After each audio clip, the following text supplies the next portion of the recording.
Lectores de portafolio, un cordial saludo para todos ustedes. Hoy vamos a hablar sobre empresas familiares en tiempos de crisis, como la que estamos viviendo ahora en todo el mundo. Y para esto tenemos invitado a Luis Díaz, quien es profesor de Administración de Empresas de la Universidad de los Andes. Profesor, ¿cómo le va? Muy buenas tardes, Pedro. Muchísimas gracias por la invitación.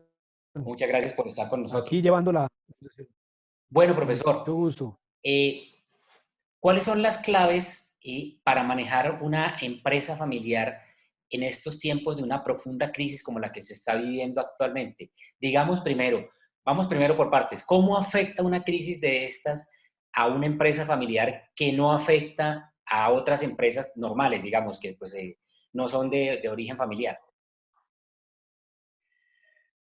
Pues Pedro, creo que lo primero es señalar precisamente la dimensión familiar que hace parte de este sistema que es la empresa familiar.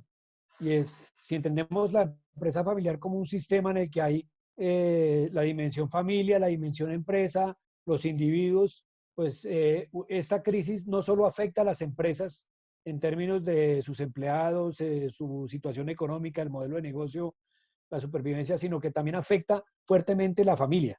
Y más si la familia tiene un alto nivel de involucramiento en la empresa, también es un choque y un terremoto que afecta la familia y que puede alterar las emociones, los conflictos y pues desbalancea completamente el sistema.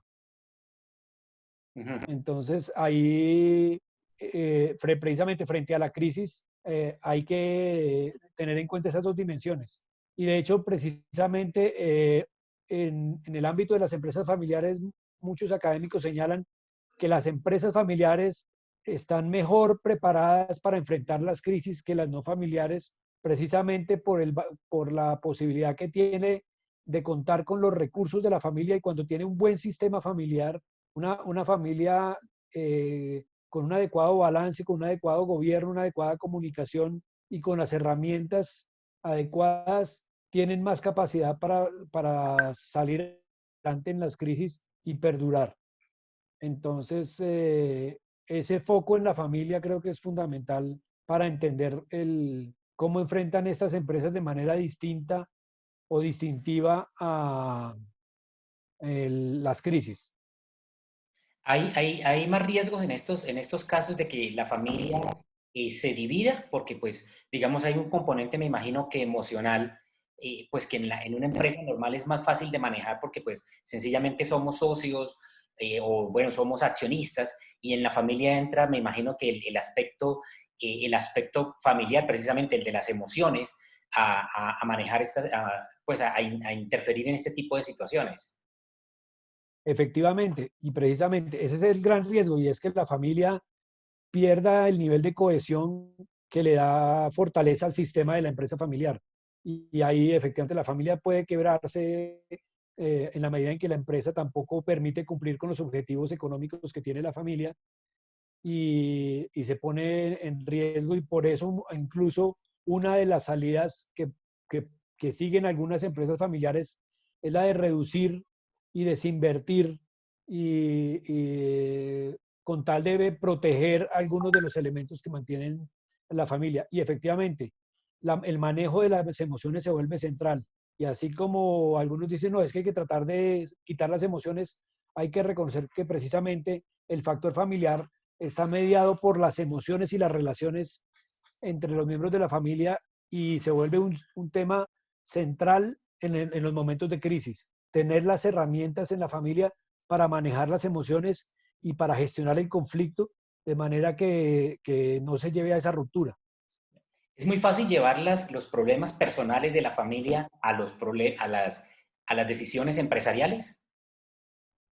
Eh, pasa, pasa sobre todo cuando hay un alto nivel de involucramiento de la familia y cuando no hay un adecuado gobierno corporativo.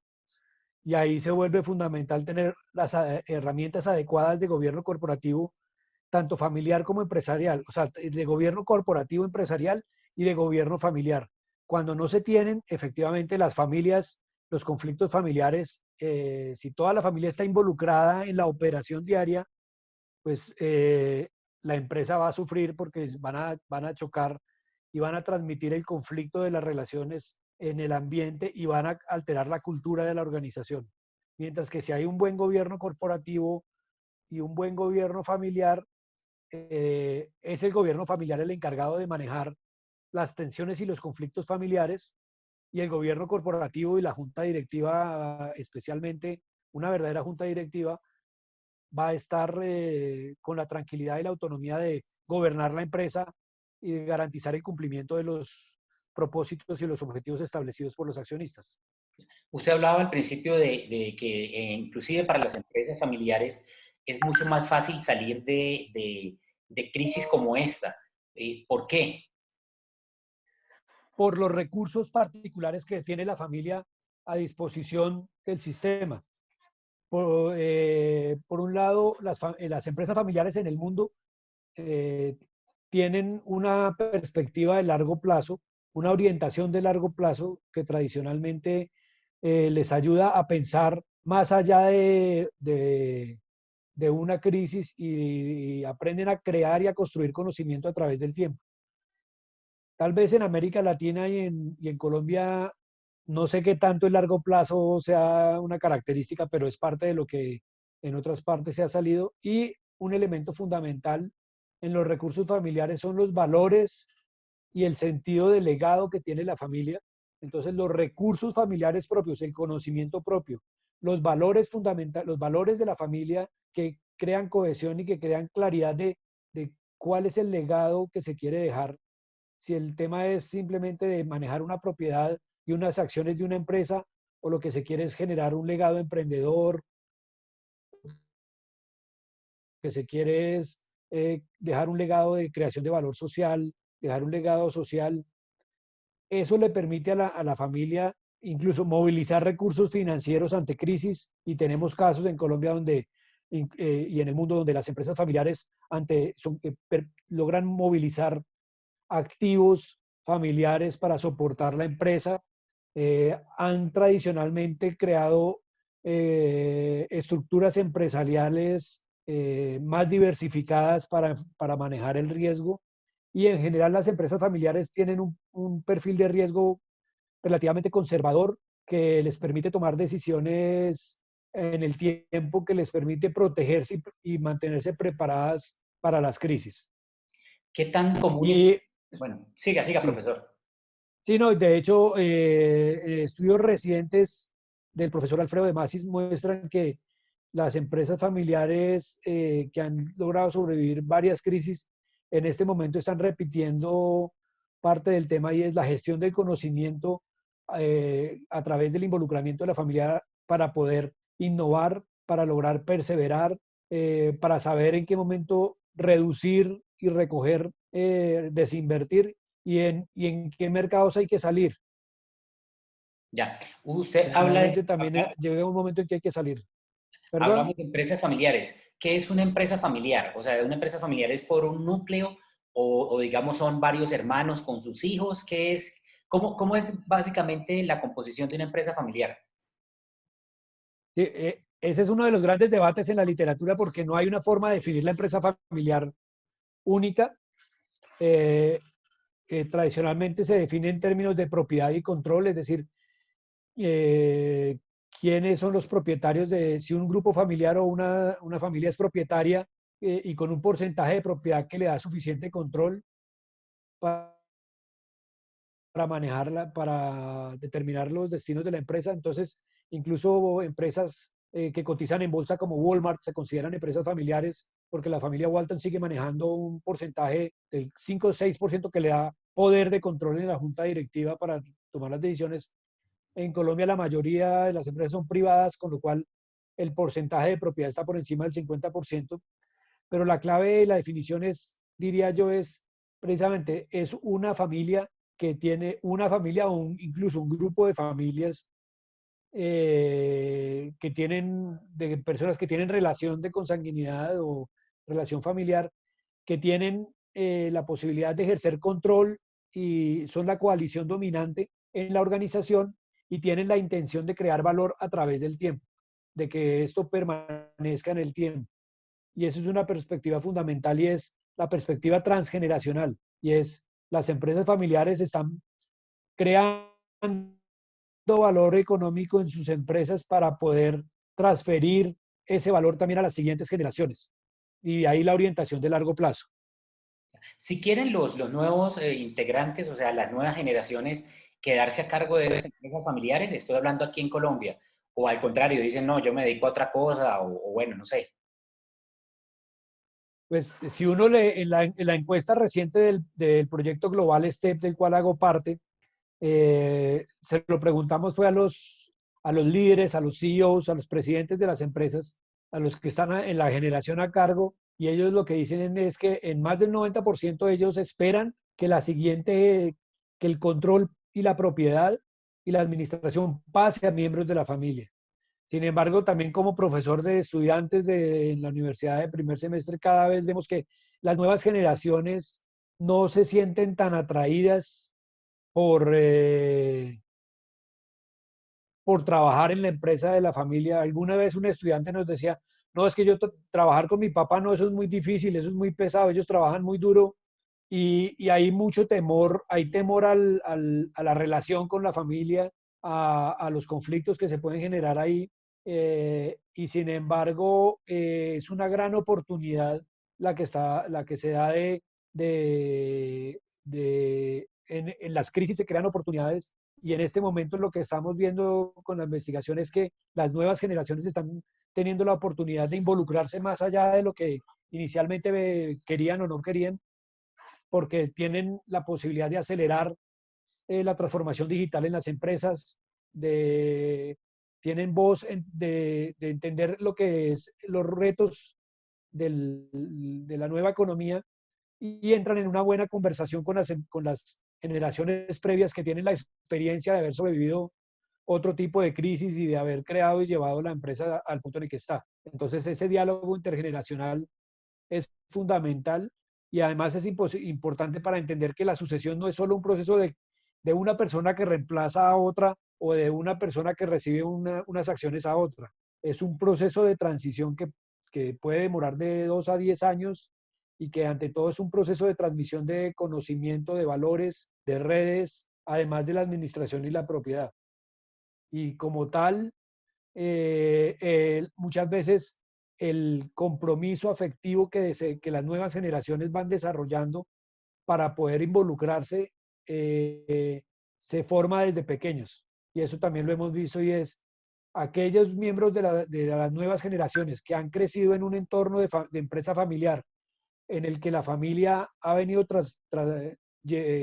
compartiendo el aprendizaje y que la familia se vuelve una comunidad de aprendizaje y que los ha ido involucrando desde pequeños. Entonces tenemos casos donde los hijos pequeños a los 10 años de edad ya iban a las granjas a vacunar gallinas para los huevos o iban al periódico a jugar con la rotativa y se perdían allá.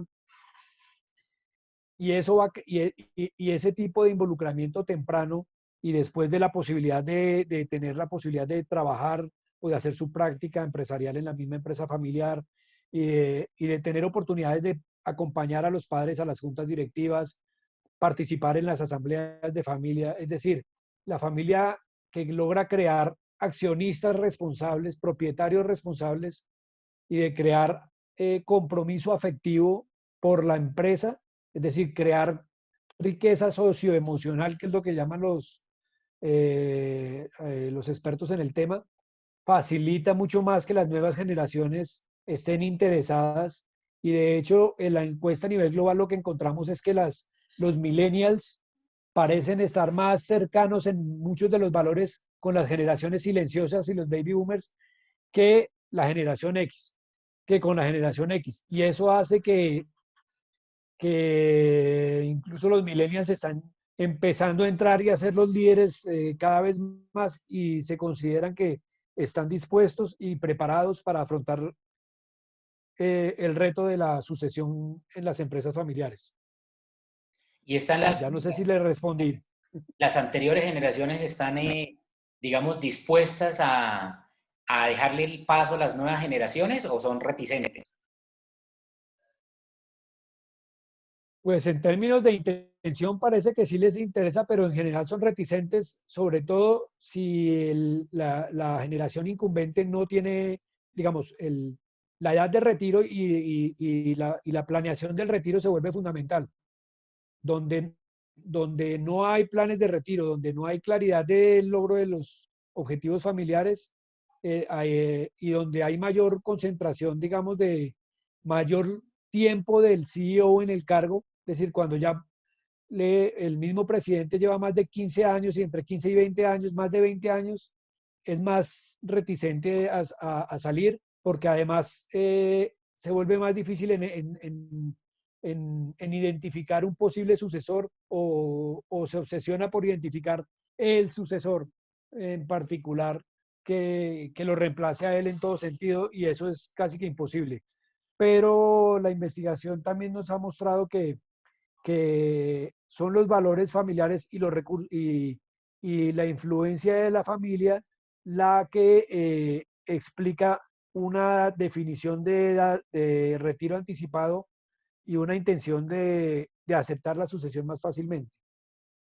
Entonces, por un lado, los planes de retiro fundamental es importante que ellos sepan que van a hacer, que tienen seguridad en su futuro, que tienen un plan para hacer, si van a seguir involucrados o no de alguna manera en la familia, si existe un sucesor y cómo es la relación que construyen con ellos se vuelve también muy importante en esa relación.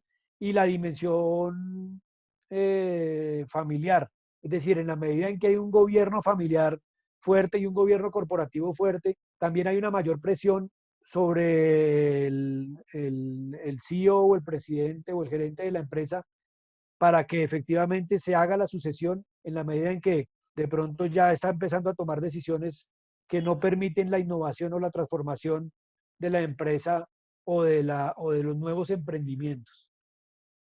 Y ahí un punto importante es ese, y es lo que hemos encontrado es que las empresas que han logrado perdurar más de 3 4 generaciones no son las empresas son las empresas que logran transformarse en familias empresarias, es decir, las que convierten el emprendimiento y el legado emprendedor en el legado más importante, donde en lugar de hacer crecer una empresa para repartir la torta en un montón de familiares gravitando alrededor de la empresa, lo que se construye es un conjunto de iniciativas emprendedoras que gravitan alrededor de una familia y que le permiten a la familia mantener esos procesos de creación de valor social, emocional y económico a través del tiempo.